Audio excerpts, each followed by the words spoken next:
Sé parte de la comunidad radiográfica. Sé parte de la comunicación popular. Somos un medio cooperativo autogestionado. No tenemos jefes, no tenemos patrones, tampoco dependemos de los grandes intereses corporativos. Porque vos nos conocés y para que sigamos potenciando la comunicación popular, sumate a la comunidad radiográfica. Federación del Personal de Vialidad Nacional. En las rutas nacionales, dignificando al trabajador y trabajadora vial. Open Computación S.A. Soluciones informáticas, control de gestión, prevención y monitoreo, mantenimiento de infraestructura, desarrollo de software. Conoce más en www.opensa.com.ar. Open Computación. Con la fuerza de los hechos, seguimos creciendo. Sindicato del Seguro. Tenemos futuro. SADOP. Más de 70 años junto a las y los docentes de escuelas de gestión privada. Sumate. Una orquesta refugiada en un sótano, en un futuro distópico, sobrevive componiendo hits mientras piensa. ¿Y de esta cómo salimos? Bajo Tierra, 50 músicos en escena. Viernes 21:30 en el Galpón de Catalinas. Entradas en www.catalinasur.com.ar. Bajo Tierra, una nueva producción del grupo de teatro Catalinas Sur. Campaña de vacunación por brote de sarampión. Niños de 6 a 11 meses, dosis 0. Niños de 1 a 4 años, dosis adicional. Acércate al CESAC número 46, Avenida Regimiento de los Patricios, 1941. Horario de atención de 8 a 12 y de 13 a 16 horas. No se requiere turno.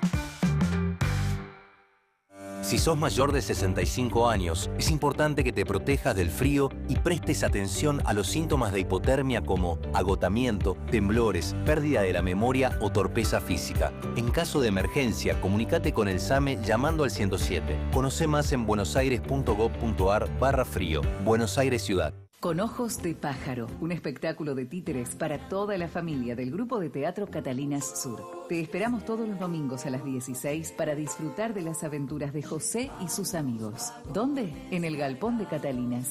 Entradas a la gorra. Reservas por www.catalinasur.com.ar. www.radiográfica.org.ar. Los clásicos del domingo. Apiladas deportivas por Carlos Zaira. Panorama sindical de Lucas Molinari. Fuentes seguras por Gabriel Fernández. Infórmate desde el pueblo y desde el sur. La Gráfica. Pensamiento nacional y popular. Hola, soy Guillermo Quiroga y los invito todos los miércoles a las 21 horas a compartir charlas, cuentos, poemas y la mejor música. Porque queda la palabra. Todos los miércoles a las 21 horas queda la palabra. La Gráfica y vos. Tu sonido. Nuestro sonido.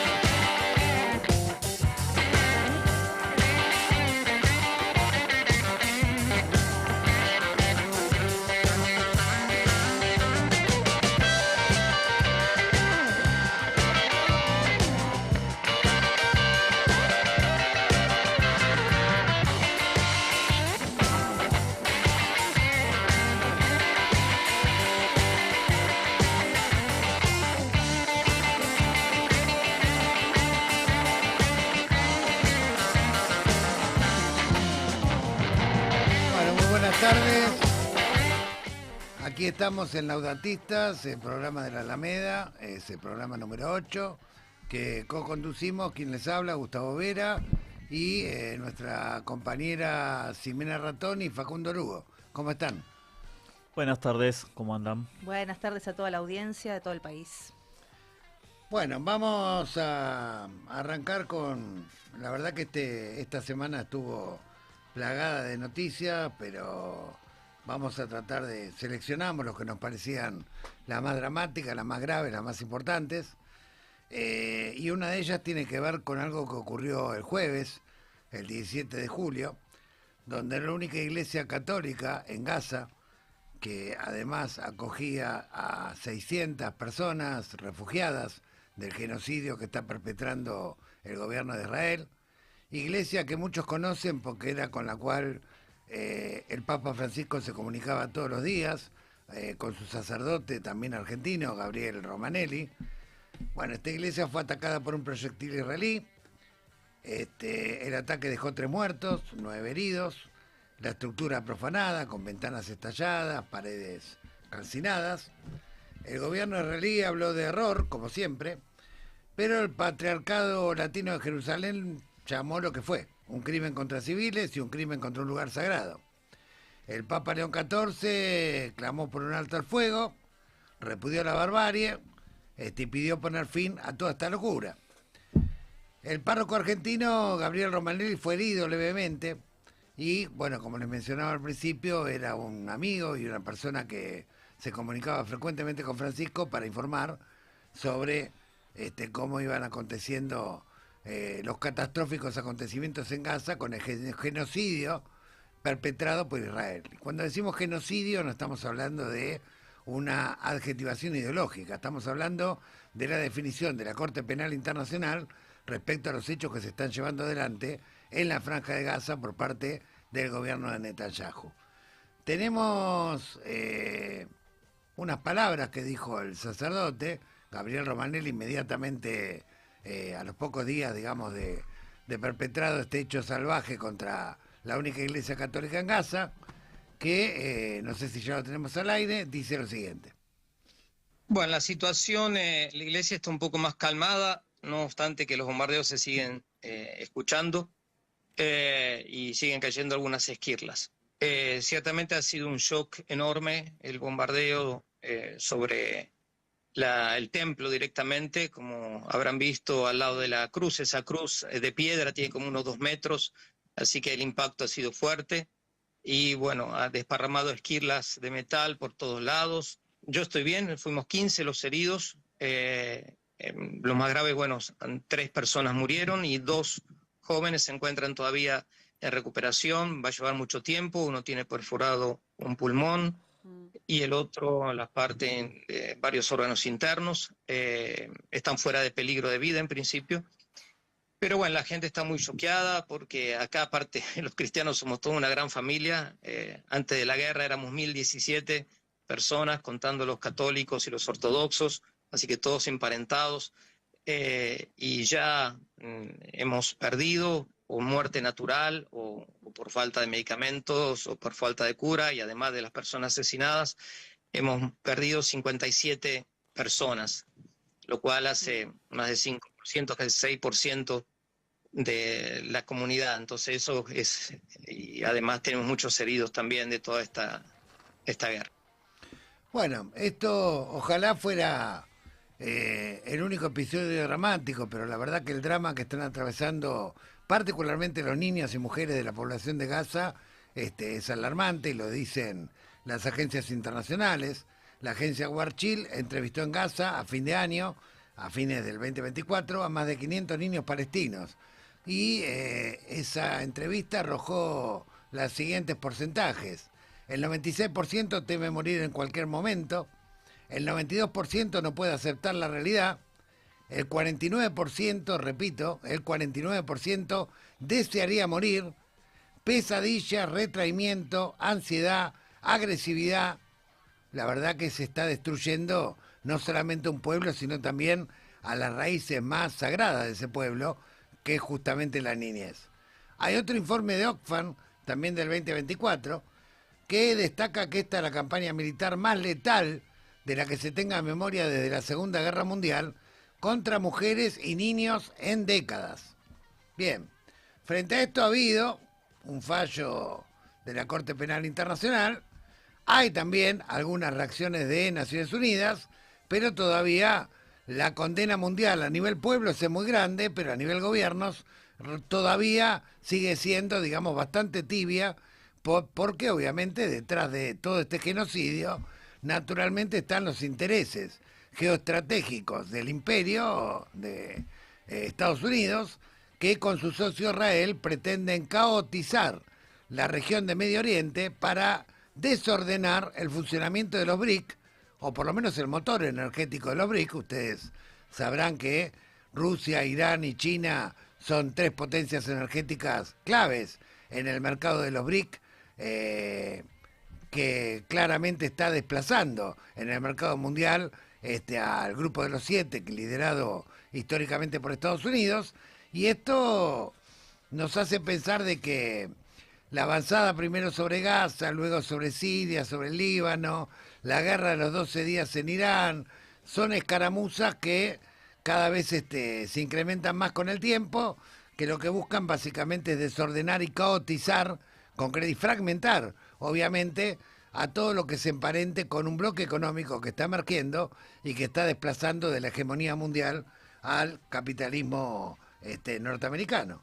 Tal es la razón por la cual pensamos que las reacciones, concretamente de los gobiernos, particularmente europeos y norteamericanos, no son lo contundentes que tendría que haber sido. No obstante, la relatora de Naciones Unidas, Francesca Albanese, publicó un informe recientemente que se llama De la economía de la ocupación a la economía del genocidio, donde dejan evidencia que hay grandes empresas que están ganando fortunas con esta masacre en Gaza, con este genocidio en Gaza, y menciona a las empresas Alphabet, Amazon, IBM, Palantir, Lockheed Martin, Caterpillar, BP, Marx, entre otras. No solo venden armas, también venden software de vigilancia, inteligencia artificial para reconocimiento facial, logística de muerte.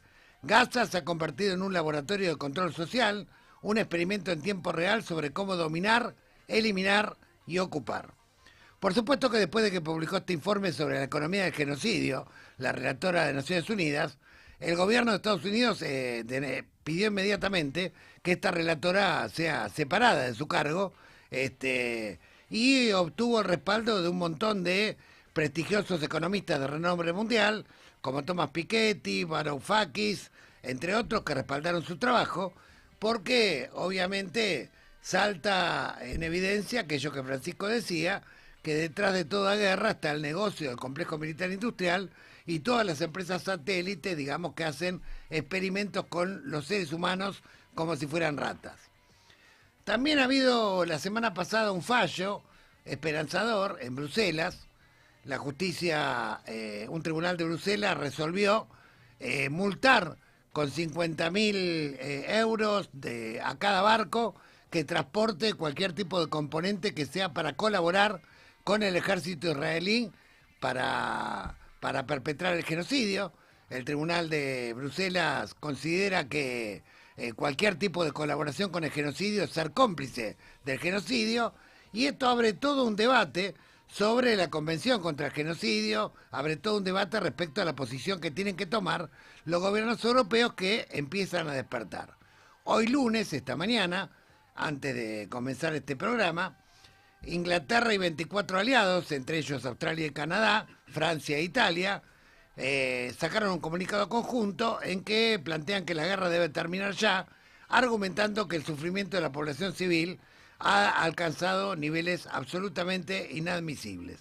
Textualmente el comunicado dice: el sufrimiento de los civiles en Gaza ha alcanzado nuevos niveles, así lo dicen los ministros de Asuntos Exteriores de 25 países y el comisario de la Unión Europea para la Igualdad, la Preparación y la Gestión de Crisis, en una declaración conjunta que exige el fin inmediato de la guerra en la franja de Gaza. Mientras tanto, nuestro gobierno, bueno, obviamente emitió un comunicado condenando el ataque a la iglesia Nuestra Sagrada Familia, y de alguna manera se manifestó su pesar, digamos, por las víctimas, pero claramente no condena al gobierno de Israel. Por el contrario, ha venido sosteniendo que esto no es un genocidio, que el Estado de Israel actúa en defensa propia.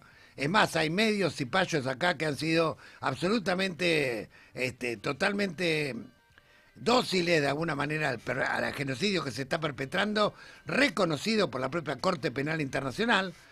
Hay militantes que han sido procesados, hay artistas como Norman Brisky que han sido cancelados y fuertemente condenados por decir de que esto se trata de lo que es un genocidio abierto, siniestro, donde de alguna manera la única diferencia entre Israel y Estados Unidos es el grado de rosca que aplican unos y otros, ¿sí?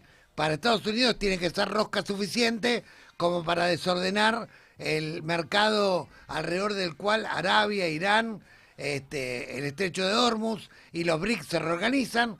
Para Israel va mucho más allá, es simplemente una diferencia de cuánta rosca aplican, pero lo concreto es que lo que hoy se está perpetrando en Gaza claramente es un genocidio, debe terminar ya, debe haber de alguna manera una intervención de Naciones Unidas a la altura de lo que plantea la Corte Penal Internacional, y esperemos que el fallo en Bruselas y siente un precedente del mismo modo que el comunicado que se sacó esta mañana.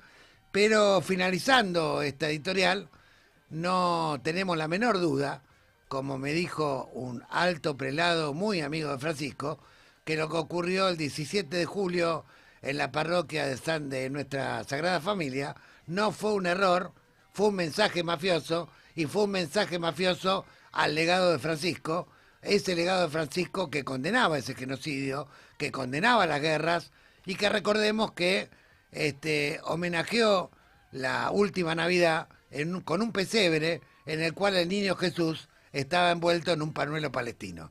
Ese Francisco, ese es su legado, y eso es lo que las bombas quieren tratar de acallar en el genocidio en Gaza.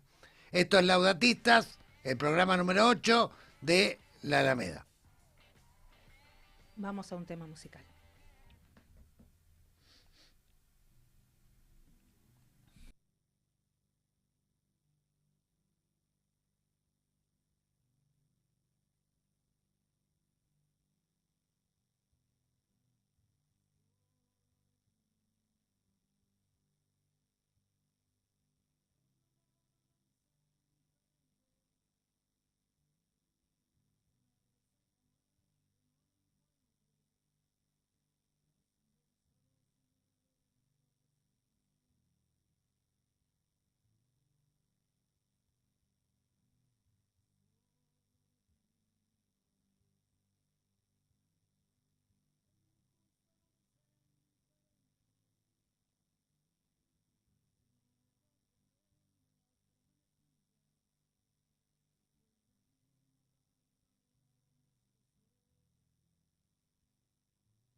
No, pará, Dios mío.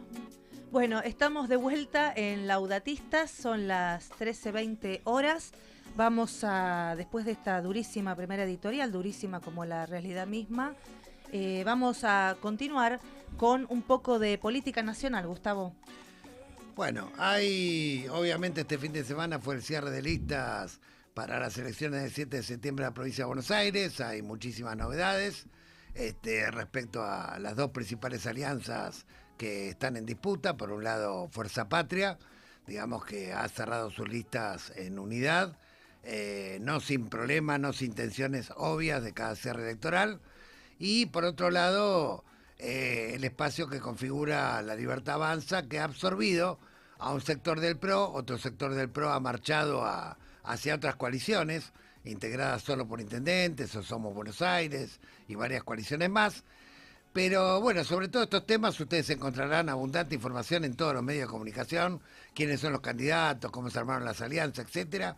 Pero hay un tema que de alguna manera tiene un impacto bastante, o va a tener un impacto bastante profundo en el seno del gobierno, que tiene que ver con la crisis dentro del llamado Triángulo de Hierro, que ya venía desarrollándose en las últimas semanas, pero que quedó en total evidencia durante el cierre de las listas en la provincia de Buenos Aires, donde el ala encabezada por Santiago Caputo y llamada Las Fuerzas del Cielo, que ahora salen muchos memes diciendo meados por el cielo, ha quedado absolutamente desplazada de la integración de los más de 1000 cargos que estaban en disputa. Solamente le han dejado un quinto lugar a Sotelo, el secretario de culto. El resto ha quedado completamente afuera del juego, pero ojalá esto fuera una cuestión de disputa de cargos. Hay cuestiones de negocios más oscuros, más pesados, que son un poco los que vamos a explicar y desarrollar, y que se fueron manifestando a través de una guerra de carpetazos en las semanas previas. Por lo pronto decirles que este fin de semana extrañábamos al Gordo Dan, extrañábamos a los tuiteros que siempre nos están bardeando, siempre están de alguna manera atacando a las fuerzas del campo nacional y popular. 36 horas de total y absoluto silencio luego de que fueron completamente desplazados de las listas, hasta que uno de las cuentas, que son de las Fuerzas del Cielo, escribió a las 8:52 de esta mañana: osada jugada la de mear a los que te dieron y sostuvieron el poder para priorizar paracaidistas sin ideas ni moral. Dice la cuenta Traductor Te Ama, es una cuenta que tiene 253.000 seguidores, una de las cuentas que son las espadas, digamos, del Gordo Dani y de Santiago Caputo. Y a continuación siguieron publicando datos sobre el segundo candidato de La Libertad Avanza de la segunda sección electoral, donde sale en un video diciendo que Axel es el mejor cuadro para ser presidente en el 2027, como mostrando de alguna manera que armaron una especie de brigada Brancaleone con oportunistas y arribistas de todo tipo, y que los libertos puros fueron absolutamente dejados al margen. Ahora bien, esta disputa esconde problemas más de fondo. Hay algunos que dicen que en realidad la disputa tiene que ver con la táctica de desarrollar en la campaña de la provincia de Buenos Aires, y que el ala de Santiago Caputo quería priorizar de alguna manera una campaña enfatizada en lo digital, y que Karina, Pareja y los Menem querían enfatizar una campaña basada en lo territorial. En realidad, eso son cuestiones absolutamente superficiales y secundarias. No era eso lo que estaba claramente en disputa. Hay otro tipo de disputa más de fondo, que tiene que ver de alguna manera con cuál es el grado de sustentabilidad y gobernabilidad del gobierno. Y ahí sí hay una discusión donde el ala de Caputo estima que el gobierno va a tener un tembladeral importante desde el punto de vista financiero, está analizando las contradicciones que tiene con el Círculo Rojo, y era partidario de hacer acuerdos pragmáticos con algunos gobernadores aliados, porque con independencia de que La Libertad Avanza en el mejor escenario obtuviera una buena elección en octubre a nivel nacional, no podría incrementar la cantidad de parlamentarios lo suficiente como para poder avanzar en las reformas, entre comillas, estructurales que le pide el Fondo Monetario, que le pide el poder dominante, que tiene que ver con la reforma previsional, que tiene que ver con la reforma laboral, que tiene que ver con más ajuste fiscal. claramente el plan quedaría en Pampa y la Vía, sin ningún tipo de apoyo parlamentario, si siguiese la guerra que en este momento está en curso con los propios gobernadores, incluso con los aliados, como por ejemplo el de Chaco o el de Mendoza, que hasta hace 2 días votaban absolutamente todo a Milei, pero que hace 2 semanas, junto con los demás gobernadores, le propinaron una importante paliza con algunas leyes en materia de coparticipación para garantizarse, automáticamente los fondos, y por otro lado para refrendar las leyes que tenían que ver con aumento de los jubilados, el aumento, la declaración de emergencia en discapacidad, la emergencia en Bahía Blanca, bueno, todas cuestiones que Milei amenaza con vetar, pero todavía no logra juntar una cantidad suficiente de legisladores, diputados, para poder garantizar el veto. Lo que el ala de Caputo le planteaba a Milei era que fuera cuidadoso en esto de armar listas puras, de alguna manera, incluso en los territorios de los gobernadores aliados, porque esto le iba a traer de alguna manera después complicaciones parlamentarias graves, como ya está ocurriendo. Bueno, la posición de Karina Milei y Lule Menem es que hay que avanzar con soldados puros, hay que tratar de fortalecer lo máximo que se pueda la Libertad Avanza. Karina tiene los Menem tienen una expectativa de un crecimiento electoral totalmente sobredimensionado respecto a lo que indican las encuestas, incluso las encuestas que son cuasi oficialistas, pero ellos creen que van a tener una victoria arrolladora a nivel nacional y que después sobre esas condiciones van a poder negociar mejor con los gobernadores que hoy aparecen más díscolos respecto al tema de coparticipación. Pero esta también es una segunda capa de la cebolla que tampoco explica el fondo de la cuestión, donde se están disputando obviamente negocios y negocios oscurísimos, ¿sí? Caputo maneja con varios de sus lugartenientes, Manuel Vidal entre otros, al que quieren desplazar en estos días, maneja, como ustedes saben, el aparato de la CIDE, los servicios de inteligencia, maneja también YPF, maneja algunos negocios claves del aparato del Estado. Karina Milei y parejas se apoyan en el PAMI y en otro tipo de negociados también, y bueno, en esta guerra por posiciones, en esta guerra por negocios oscuros, comenzó también una guerra de carpetazos. Ustedes recordarán el episodio de las valijas que entraron, o vinieron, mejor dicho, desde Miami, en un avión del ex servicio de inteligencia Escaturice, que nadie sabe cómo se convirtió en próspero empresario, y adquirió a través de una empresa Flybondi. Algunos creen que en estas valijas había falopa, algunos creen que había armas, la mayoría cree que había aparatos de inteligencia que había encargado Santiago Caputo, muy sofisticados para profundizar la inteligencia interna sobre el pueblo y el campo nacional. Pero lo cierto es que, bueno, que esta operación, o lo que el sector de Caputo considera como una operación del sector de Menem y del sector de Karina Milei contra ellos, bueno, tuvo su respectivo vuelto a partir de la denuncia que saltó la semana pasada respecto al multimillonario contrato que firmó una empresa de seguridad privada con el Banco Nación, en el cual están involucrados directamente los Menem como accionistas, digamos, de esa empresa, y también un negocio vinculado a la digitalización e informática en la obra social de los trabajadores rurales, que está intervenida, no la maneja el sindicato, sino que la maneja el gobierno, donde también estarían interviniendo los Menem. ¿Qué quiero decir con esto? Que el silencio de los libertarios en Twitter, por ahora, no significa que no vaya a haber ruido en las profundidades del mar, y que el gobierno libertario hoy se encuentra frente a un problema muy grave, porque después del informe de JP Morgan, como anticipamos la semana anterior, el riesgo país ha subido arriba de los 700 puntos, el dólar está arriba de los 1.300 pesos, las inversiones no aparecen por ningún lado, el mercado interno se deprime cada vez más, no se sabe si van a conseguir el waiver rápido, es decir, el perdón del Fondo Monetario por no haber acumulado reservas, y los 2.000 millones de dólares que necesitan para llegar a octubre.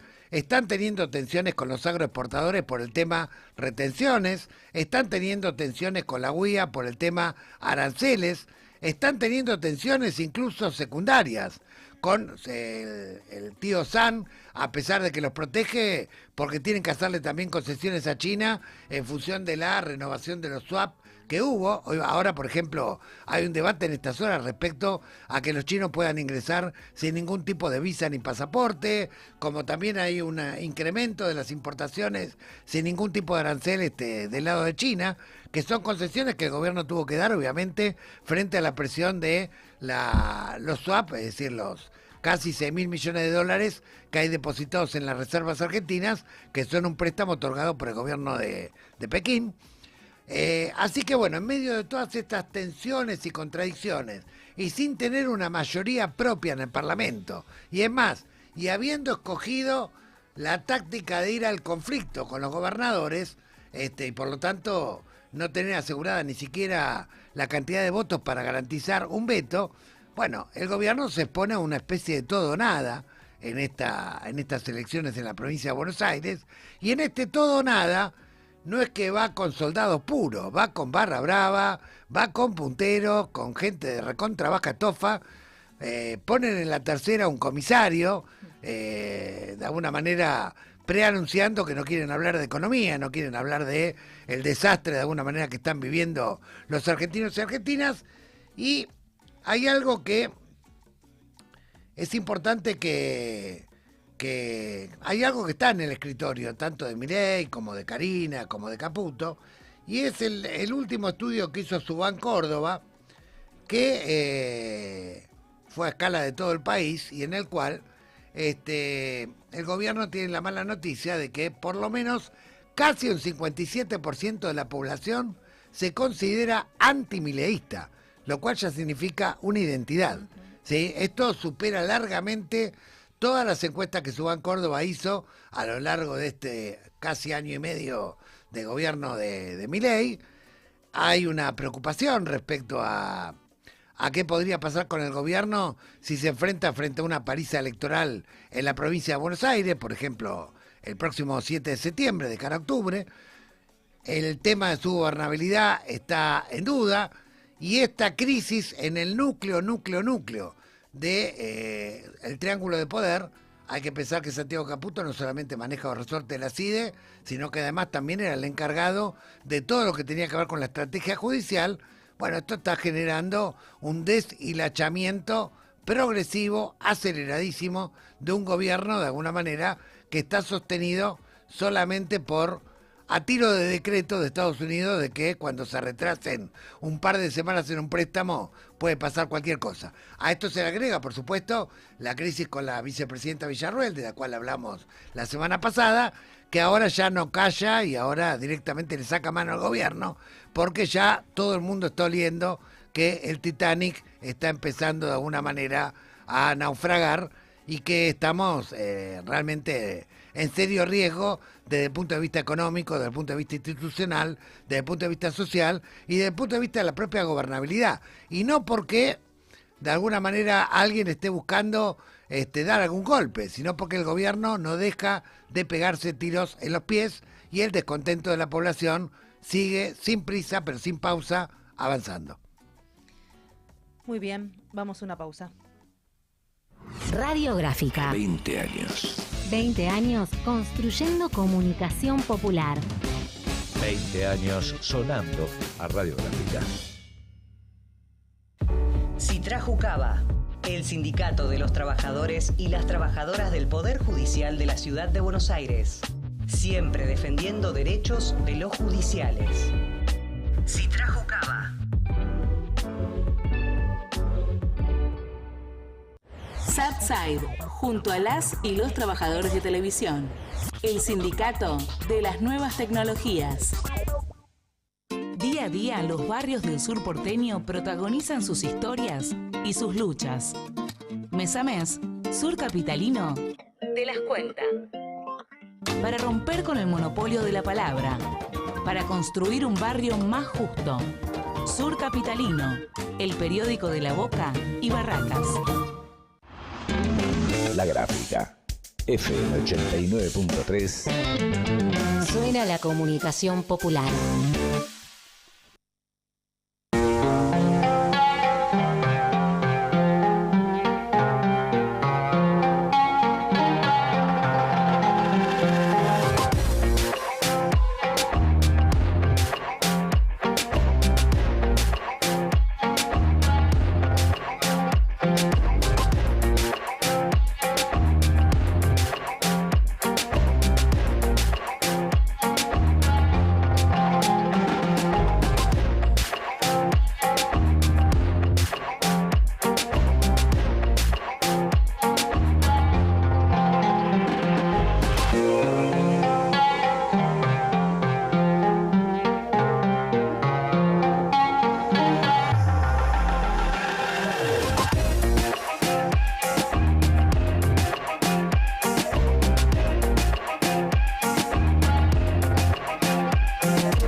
estamos de vuelta en Laudatistas. Este es nuestro programa, nuestra edición número 8. Estamos en el estudio aquí con Facundo y Gustavo, entrando en el último bloque de nuestro programa de hoy, y queremos abordar una actividad muy importante de la que los tres además fuimos partícipes el viernes, que fue un encuentro de militancia laudatista en Malvinas Argentinas, Córdoba, a 10 años de la Laudato Si, bajo el lema "El clamor de la tierra es el clamor de los pobres", y realizamos un encuentro con referentes de luchas socioambientales, no solo de Córdoba, sino también de otras provincias, también con el acompañamiento de la Vicaría de los Pobres y del Arzobispado de Córdoba y de la Intendencia de Malvinas Argentinas, que, como bien recordamos en esta actividad, es el primer y único pueblo del mundo hasta el día de hoy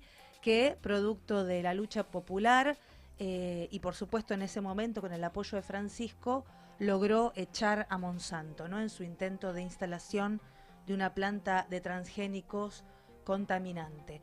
En ese encuentro tuvimos compañeros, compañeras, referentes de diferentes lugares.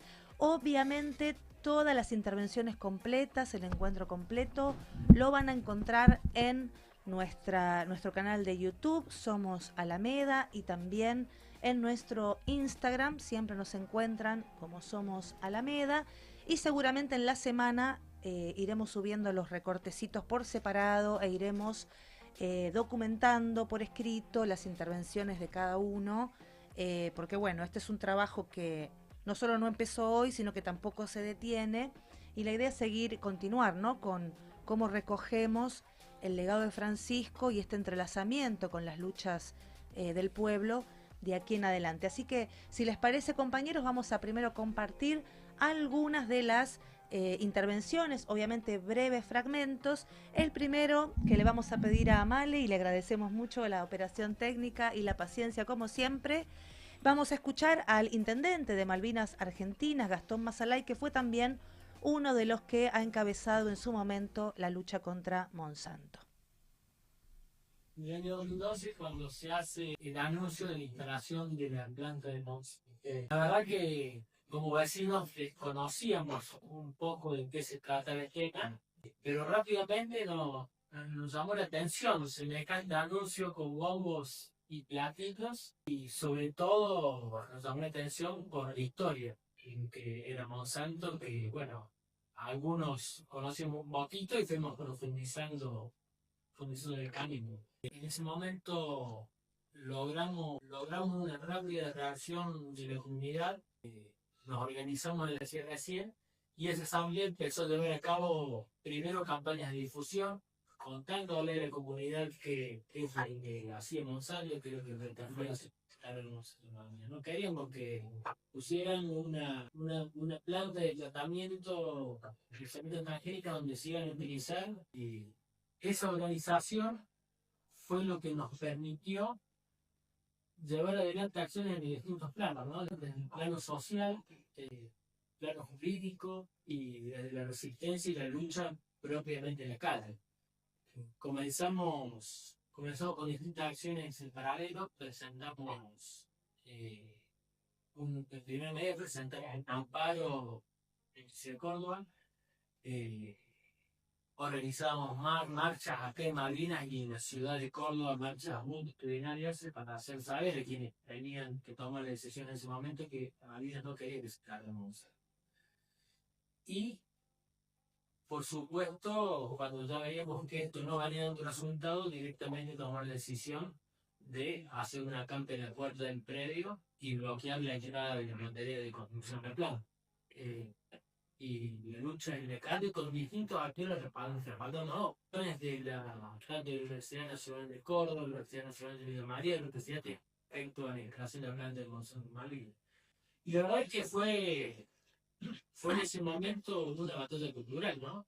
Porque también no es que nosotros hacemos esto y desde la multinacional no se hacía nada, ¿no? También se hacían campañas de difusión a donde hacían casi paseos turísticos y llevaban a los vecinos a la planta de Monsanto en Rojas para mostrarle lo linda y lo limpita que era. Cuando empezaron a ver bien en serio, cuando empezamos a dar el debate técnico también, que se hizo público el estudio de impacto ambiental de la empresa, que era completamente inconsistente. Recuerdo que no coincidía la cantidad de agua que decían que iban a consumir con la cantidad de agua que iban a dejar de fluentes. No fue suerte, ¿no? Fue producto de esta lucha.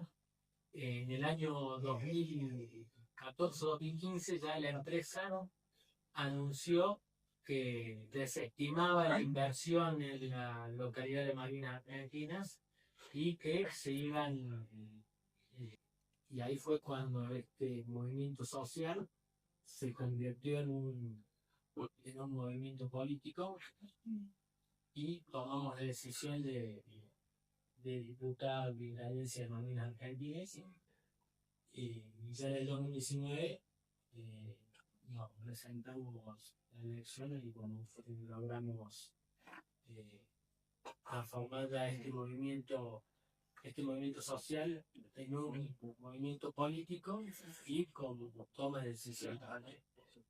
Tuvimos en ese momento donde salí empezó a poner muy complicada la situación, que habíamos tenido algunas reflexiones, creo que tuvimos ahí una intervención que creo que fue ya como para cerrar la discusión, que Francisco nos envió una carta y nos envió una remera firmada.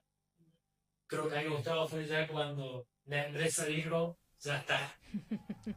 Bueno, ahí muy bien, ahí lo escuchábamos a Gastón, nos parecía importante, sabemos que fue un recorte un poquito largo, pero es muy interesante, ¿no? Esta pelea de un pueblo que se encontró con semejante novedad, que pudo investigar y darse cuenta que se le venía la noche encima. Ya había habido muchísimos casos de cáncer y de muerte en todos los pueblos aledaños, una lucha también importante en el barrio Ituzaingó y demás por la contaminación. Y luego, importante esto, ¿no?, de cómo este movimiento social dio su salto político y hoy son los que, digamos, tienen la toma de decisión, digamos, tienen la intendencia y han ganado el apoyo de la población en términos políticos, ¿no? Ese fue Gastón. Vamos a pasar unos pocos recortes más. Les queremos contar que en este encuentro tuvimos la palabra por video, por supuesto, de Monseñor Marcelo Sánchez Sorondo, ex canciller de la Academia Pontificia, que básicamente trabajó durante todo el magisterio de Francisco en todo el mundo, la instalación y el debate alrededor de los planteos de Laudato Si. Tuvimos también a la senadora mandato cumplido de la provincia de Mendoza, Andrea Blandini, que en su momento, en la lucha por sostener la ley 7722 de protección del agua, fue la única senadora que votó a favor del pueblo y a favor de cuidar el agua en ese momento, en esa lucha, una lucha que en un fin de año tuvo a todos los mendocinos en la calle defendiendo el agua y han ganado. También estuvo un ex juez federal, miembro de Compromiso Francisco, un agrupamiento de referentes en Córdoba, Miguel Rodríguez Villafañe, por supuesto el padre Daniel Blanco por la Vicaría de los Pobres, Carlos Loza de la comunidad originaria Comechingón Arabela de Córdoba. También fueron parte y estuvieron presentes en esta actividad. Pero queremos compartir dos recortes más, uno muy importante, que es del compañero de Hachal, Domingo Jofré, que si bien no pudo hacerse presente en Malvinas Argentinas, sí estuvo presente a través de un video y con todo el espíritu de la lucha de Hachal. El año 2015 ha sido un año de revelaciones, ha sido un año de evidencias. Acá en Hachal, en febrero de ese año, nace una asamblea en defensa de un área protegida, un santuario de las aves que había sido señalado como zona de sacrificio para realizar una mina de uranio, y la gente salió a las calles y dijo que no. Precisamente ese es el nacimiento de esta asamblea, porque Hachal no se toca, y fue el nacimiento precisamente de este movimiento que unos meses después, con los ya reconocidos mundialmente derrames de la mina Veladero, ratificó su presencia. El año 2015 también ha sido el año de una conjunción de esfuerzos, de nacimientos de luchas y también de la aparición a nivel mundial de la encíclica Laudato Si, que para nosotros inspiración, protección, es ni más ni menos que darle un sentido a estas luchas emergentes que hay en diferentes pueblos en contra del extractivismo y en defensa de la casa común.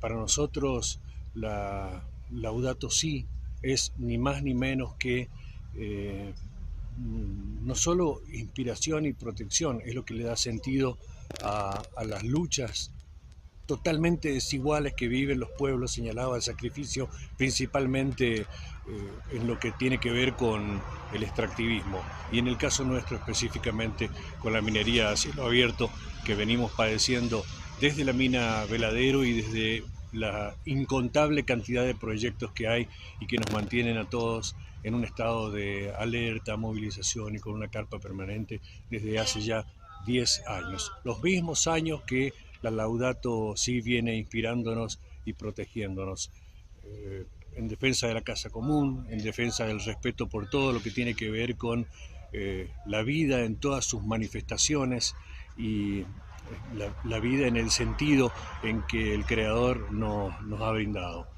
Reciban, queridos hermanos, un abrazo gigante, una renovación de compromiso para defender esta encíclica, defender la casa común, para que siga siendo inspiración y para que siga siendo el cobijo también de quienes resistimos en defensa de la vida. Muy bien, ahí pasó el compañero Domingo Jofré, uno de los tantos hombres y mujeres de San Juan de Jáchal que vienen luchando, como él bien decía, con esa carpa permanente desde hace 10 años contra el extractivismo en esa zona. El último recorte que vamos a compartir, el recorte número 5, Male, es el del doctor Medardo Ávila Vázquez. Él es miembro de la red de médicos de pueblos fumigados y que también fue muy importante en la lucha de Malvinas, del barrio Ituzaingó y de un montón de lugares en el país donde se han levantado los pueblos alrededor de esta problemática. Obviamente, como les decíamos, todas las intervenciones son mucho más ricas, son mucho más largas. Estos son apenas algunos recortes. Pueden encontrar la información completa en nuestras redes y en nuestro canal de YouTube. Pero vamos a escuchar ahora el recorte de Medardo. Con el tema de la encíclica del Papa Francisco, realmente el Papa obviamente nos dio un apoyo inusitado a toda esta lucha a nivel mundial. Realmente quedó demostrado que el Papa era uno de los nuestros, realmente haciendo de que la Iglesia Católica esto quedara refrendado en una encíclica donde dice las cosas tal como son, ¿no? Tal como son. Estamos liquidando nuestra casa en función de un sistema capitalista que no da soluciones a la humanidad, sino que solamente da más riqueza a un grupo y más miseria a los otros, y como parte de ese proceso de acumulación capitalista en este siglo XXI, el deterioro de las condiciones ambientales se vuelve cada vez peor y más doliente, ¿no? Donde ya la medicina, los humanos, sabemos que los problemas de salud y enfermedad se debaten en el ambiente, porque tienen que ver con la tierra, tienen que ver con el aire, tienen que ver con el agua. Y nosotros somos parte de eso, y si hay un ambiente sano, estamos sanos. Y si hay un ambiente que se enferma, no va a haber posibilidad, por más que multinacionales, que pueda garantizar la salud. Y eso lo vimos con los pueblos fumigados. Nosotros desde la década del 60 tenemos un sistema de agricultura que se expandió con semillas transgénicas y semillas transgénicas modificadas para usar agrotóxicos. Que el otro ecologismo, que es de que nos habla Francisco, que es el ecologismo de los pobres. Es decir, que surge el amor de los pobres, pero no solamente reclaman por sus condiciones de pobreza social y económica, sino también ambiental. En un momento dado, Monsanto decidió contratar sicarios para liquidar a los principales cabezas de verdad. Pero matarnos no iba a parar. Esta lucha estaba en manos de todo el pueblo. Y Monsanto estaba dispuesto a avanzar como como mi Colombia, y por suerte el gobernador en ese momento lo paró. Pues Gustavo lo desapareció, en Argentina no se sabe dónde está, pero en Córdoba sí sabemos dónde está. En Córdoba están todos, el 90% están en el campo de la Perla, que es un campo que era el ejército, que está al oeste de la ciudad, que tiene 14.000 hectáreas. ¿Dónde está? Los muertos que asesinó Menem y toda su banda. Y ahí estamos pasando un camino, un callejón viejo, lo van a pavimentar y van a hacer un camino de la circunvalación y se va a habilitar todo ese territorio para desarrollar barrios privados. Y esa es una lucha que están pensando y que los cordobeses verdes, digamos, ya le hemos dicho al gobierno que esto no va a pasar, y los movimientos de derechos humanos también estamos planteando de que queremos saber dónde están nuestros desaparecidos, y no vamos a permitir que ese camino se haga. Esto es parte de todas las luchas que se vienen desarrollando, que tienen que ver con el extractivismo, con el modelo neocolonial al cual nos han instalado, y que se complementa con esta deuda externa cada vez más grande, que hace que las acciones políticas digan, bueno, lo único que podemos hacer para salir de la deuda es más extractivismo, y cómo hacemos para que la gente acepte esto, menos democracia más restringida y más sistema de represión y vigilancia, como lo que está desarrollando Milei. Pero a pesar de todo esto aire de contra que tenemos, miles y miles acompañaron, así que acá seguimos, también aportamos lo que sea necesario y les agradecemos mucho esta iniciativa. Gracias, Gustavo. Muy bien, ese ha sido Medardo. Bueno, hemos compartido estos breves recortes. Ya le vamos a pasar el cierre a Gustavo, pero también quería resaltar, destacar y felicitar el trabajo de toda la Alameda Córdoba en su conjunto. Esta actividad se desarrolló con los aportes de nuestros compañeros de Punilla, de Comunidad La Vela, de Malvinas Argentinas, de Córdoba Capital. Así que nada, ha sido una actividad muy, muy fructífera, con mucha profundidad y con el espíritu de mantener la unidad y el fortalecimiento de las redes para el cuidado de la casa común. Sí, lo estratégico y fundamental de este encuentro es que lo hicimos en el territorio que, como bien dijo Sime, fue el único pueblo que logró echar en el mundo a Monsanto, digamos. Pretendía instalar una planta transgénica, la más importante de Latinoamérica. Ese pueblo luchó contra viento y marea, porque tanto el oficialismo de aquel entonces como la oposición, tanto a nivel provincial como nacional, todo el mundo cerraba filas con Monsanto, por lo tanto era el pueblo de Malvinas contra el mundo, y ese pueblo de Malvinas contra el mundo a partir del 2013 comenzó a contar con la colaboración de un argentino que se convirtió en papa, el Papa Francisco, que jugó abiertamente a favor de alguna manera de expulsar a Monsanto de Malvinas. No solamente lo lograron expulsar, sino que además después ganaron la intendencia, desplazando a los candidatos, digamos, de los partidos tradicionales. También participaron de este encuentro luchas muy preciadas en la historia argentina. En Chubut 2 veces el pueblo se levantó contra la mega minería a cielo abierto, en el 2014, en el 2022, en Mendoza en el 2019, contra la contaminación del agua, la lucha de los pueblos, digamos, con fumigados, las luchas de Hachal. Creo que un poco este encuentro de militantes laudatistas concentró lo que es el laudatismo encarnado en luchas en la Argentina, que Francisco supo apoyar mientras desarrollaba su magisterio. Pero además también el encuentro advirtió y sacó algunas conclusiones generales respecto a los 10 años del Acuerdo de París, del incumplimiento del Acuerdo de París y de la situación global a nivel mundial. En primer lugar, la preocupación porque la aceleración de la crisis climática ha aumentado la temperatura, que ya supera 1,2% grados centígrados respecto a la era preindustrial, y esto acelera los fenómenos climáticos extremos y genera una inestabilidad en el planeta de características realmente muy preocupantes. En segundo lugar, la militarización del planeta a través de las guerras que impulsa la OTAN para tratar de reducir la influencia de los BRICS, para tratar de recuperar a punta de pistola hegemonía en el mercado, y esta imposición a toda Europa de aumentar sus gastos militares que van en desmedro de la reconversión energética que se había planteado allá lejos y hace tiempo en el Acuerdo de París, donde los países se habían comprometido, sobre todo los de Europa, a reemplazar la energía basada en restos fósiles por energía eólica o energía solar, es decir, energía renovable. Bueno, todos estos planes de reconversión energética para tratar de evitar la aceleración del calentamiento global fueron arrojados al tacho de basura por los planes guerreristas de la OTAN en función de los intereses de Estados Unidos y aliados por hegemonizar los mercados. Por otro lado, hay una profundización del modelo de saqueo y extractivismo en América Latina, donde, digamos, los países están atados por deudas y atados por diferentes círculos de poder con conexiones directas con el imperio, en el cual, digamos, predominan megaproyectos de litio, megaminería, fracking, agrotóxicos, que destruyen ecosistemas, despojan comunidades, comprometen el futuro común de nuestros pueblos.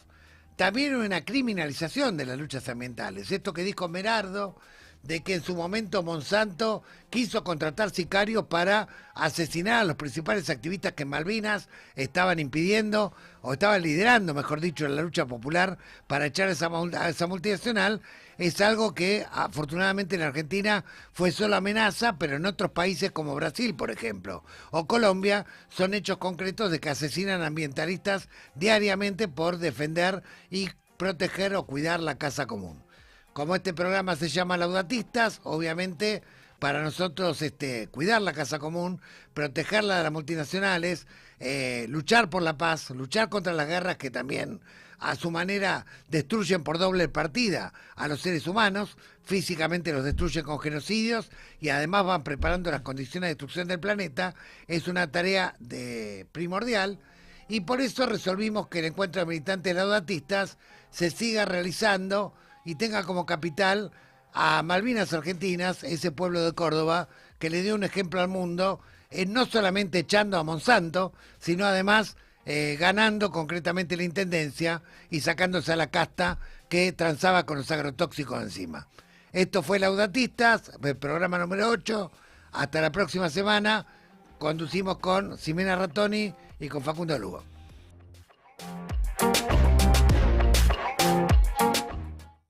Radiográfica. 20 años. 20 años en movimiento.